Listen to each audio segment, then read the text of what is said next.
Si les images de cette vidéo commencent en février 2022, c'est en réalité depuis près d'un an que les bénévoles d'Étonnant Voyage travaillent à son organisation. Assemblée générale à Dinan, Saint-Malo, la Marbaudet, dans le quartier de Bourpas, à Rennes, et aussi commission thématique pour l'animation, pour la nourriture, pour les transports, pour les finances, et commission par étapes pour organiser correctement l'accueil, l'hébergement, les repas, etc. Alors, aujourd'hui, donc, on est réunis en assemblée plénière, comme on dit un peu entre nous.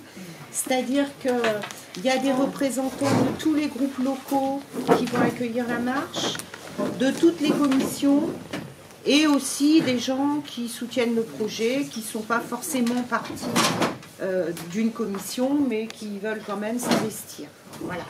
Et puis également des associations amies qui sont intéressées par le projet. Voilà. Entre deux réunions de commission plénière, il y a les réunions de commission, alors commission finance administration, commission artistes, commission communication, commission transport, commission repas, j'en oublie peut-être, sûrement. Enfin voilà, les points... animation, ouais, voilà, animation. Entre deux commissions plénières, il y a aussi la réunion des groupes locaux, donc qui s'organisent sur place pour prévoir l'accueil, donc des 9 étapes à suivre. Donc en fait, aujourd'hui, on va un petit peu faire le compte-rendu de l'état actuel des choses. Alors à la fois commission par commission et groupe local par groupe local, sachant qu'on a une grosse priorité à gérer, vraiment très grosse et très urgente, c'est le travail de communication et le travail autour des animations. Donc un des enjeux, ça va vraiment être de renforcer la commission communication et la commission animation, artistes, etc. Quel type, on ne sait pas trop, parce qu'il y a un souci quand même pour nous, l'accessibilité des lieux et autres. Et donc là, je laisserai plus la parole à Stéphanie pour voir un peu des points de détail très précis, parce que si on engage des bénévoles et voire des personnes en situation de handicap comme moi qui veulent participer, ça demande une logistique importante. Donc Stéphanie pourra prendre la parole aussitôt après moi.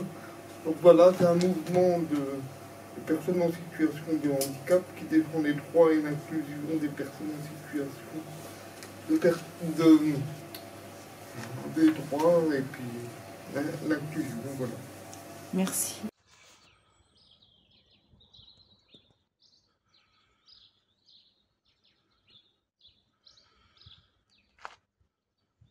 Oui, en fait, là, cet après-midi, on est 3 et en fait, on est en train de construire un espèce de studio de photos qui va permettre, pendant les animations de notre étape à aider, aux gens de venir poser.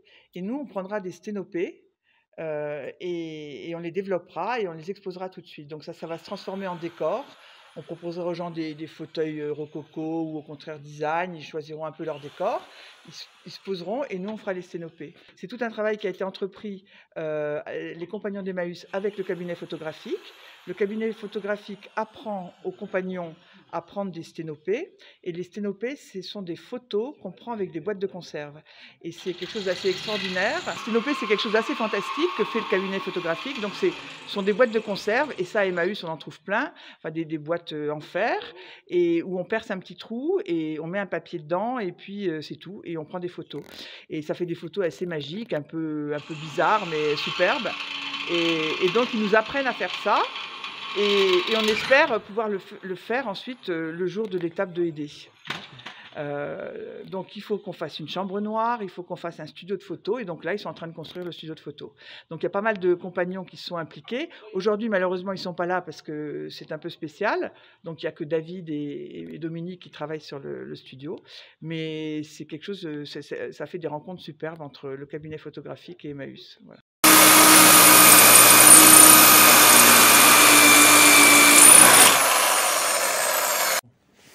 Donc l'objectif, c'est qu'on prépare donc une manifestation, une marche, une déambulation dans le Blône qui aura lieu le 14 mai après-midi.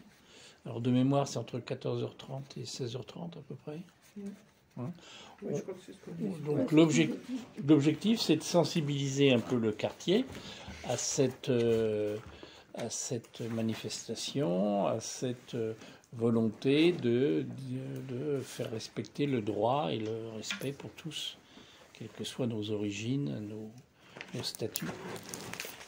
Donc l'idée, c'est de sensibiliser dans le quartier, de faire un petit défilé avec des petits spectacles et bien sûr d'essayer d'inviter le maximum de monde à venir à cette marche, ou au moins faire un bout de marche le premier jour ou les 2 premiers jours, puisque c'est un week-end, ou le 31, parce que c'est à Aidé, à Emmaüs, ou le dernier jour à Saint-Malo, puisqu'on finit à Saint-Malo.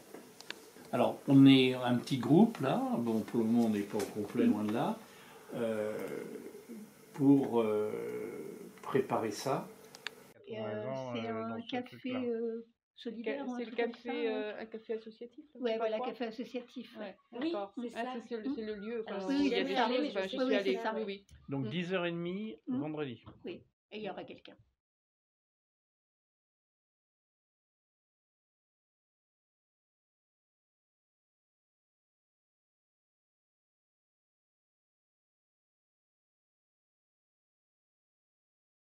Ouais, il faut être pragmatique.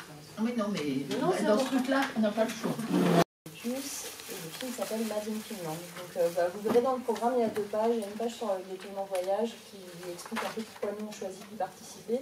Mercredi 4, c'était au Babazula. Mercredi 11, c'est donc au Timbre, qui est un nouveau lieu sur la place du Gast, un lieu éphémère là, qui est juste en face de l'Intermarché.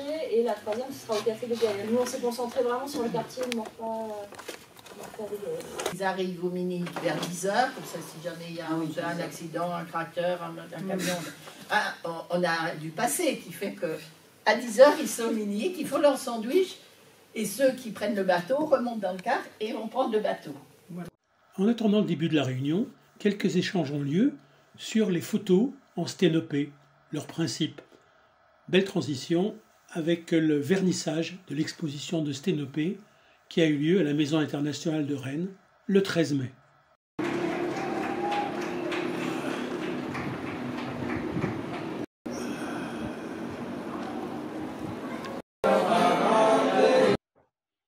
Nous voici donc à la Maison internationale de Rennes pour le vernissage de l'exposition de sténopé. Des bénévoles du cabinet photographique de Morpa vont nous faire visiter les photos, nous expliquer comment elles ont été prises, etc.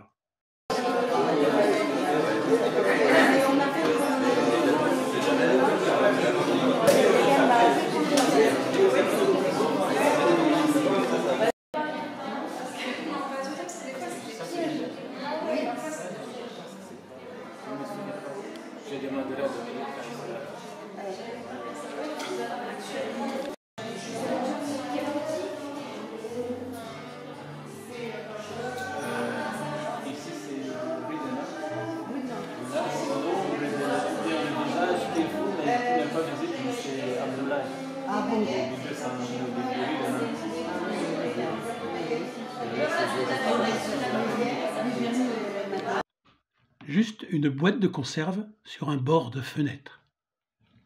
Qui était au premier étage de la maison qu'ils habitaient et ils l'avaient calé avec une pierre dessus pour pas que ça bouge, etc. Et la boîte, on avait convenu qu'on la laissait ouverte pendant plusieurs jours, puisque le principe c'est que l'image s'enregistre. Alors sur un papier photo, ça s'enregistre naturellement. Ensuite, on plonge le papier photo dans le révélateur pour faire apparaître l'image. Mais ici, compte tenu du temps long d'exposition, si on sortait le papier pour le plonger dans le révélateur, toute la photographie sera intégralement noire. Et donc le principe, c'est qu'on joue ici sur une oxydation de la pellicule de gélatine argentique, du coup, son aptitude à changer de couleur, à s'oxyder avant même qu'elle soit révélée. Et quand on laisse suffisamment longtemps, eh bien, on peut enregistrer en fait jour après jour. Par exemple, la course du soleil. Donc ici, ce qu'on perçoit, les deux traînées, là, c'est des jours. Alors, une journée en particulier où il y a eu une lumière intense, mais entrecoupée de nuages. Il y a des trous, c'est les nuages. Et puis une autre journée où sans doute le soleil était un peu voilé et il y a eu beaucoup moins de lumière. La traînée à ce moment-là est beaucoup moins vive, quoi. Et par contre, tous les autres jours, il n'y a pas eu de soleil du tout. Donc il n'a pas beaucoup flotté cette année à Rennes, mais au moins pendant ce temps-là, on est sûr qu'il y a eu seulement 2 jours de soleil. Le reste du temps, soit un temps voilé, soit un peu de pluie. Et voilà, la boîte est restée ouverte pendant plus de 8 jours. Voilà. Merci. Voilà, vous en savez un peu plus sur ce magnifique projet de solidarité. Vous pouvez maintenant participer à tout ou partie de cette marche solidaire en 9 étapes. Et ça va commencer dès le 28 mai par une manifestation qui partira de République à 10h et qui ira vers les Prairies Saint-Martin. À très bientôt pour d'autres cartes postales.